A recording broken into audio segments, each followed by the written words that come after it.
In this video, we'll look at what are pure functions and impure functions in JavaScript with simple examples.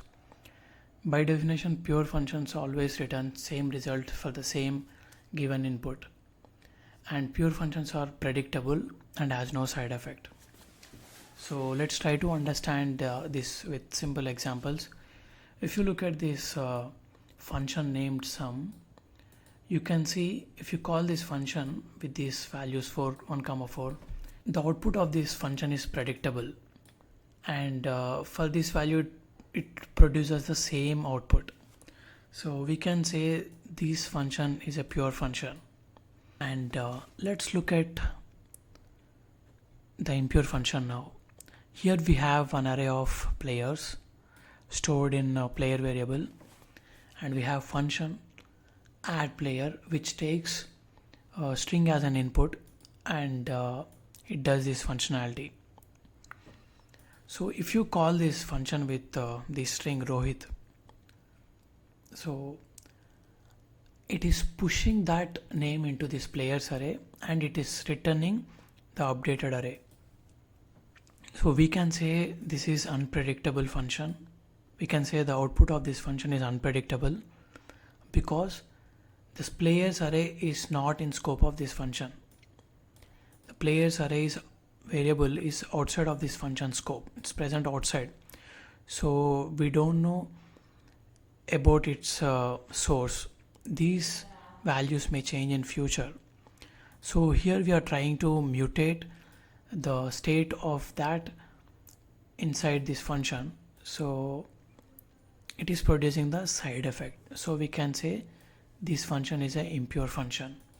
So how can we convert this function into a pure function? Let's look at this example. In this example, we have moved that variable inside this function.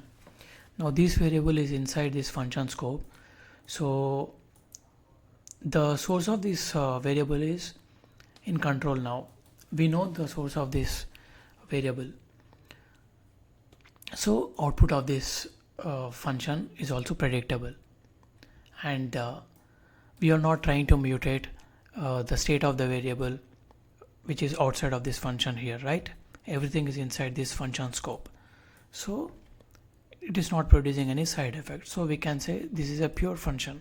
So this is the main difference between pure function and impure function. And let me tell some other examples of impure function as well. Like if you try to make any HTTP request, then it comes under side effect only because the source of that method is not in your scope, right? We are mutating the state of that. By default, JavaScript is asynchronous in nature. So the methods you are using to make the HTTP request are not related to JavaScript. You are using the external resources from the browser.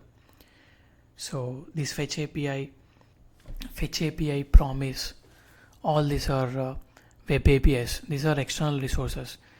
By default, JavaScript does not support asynchronous programming. To support asynchronous functionality, JavaScript uses external sources like web APIs. That's it about pure functions and impure functions. Thanks a lot for watching my video.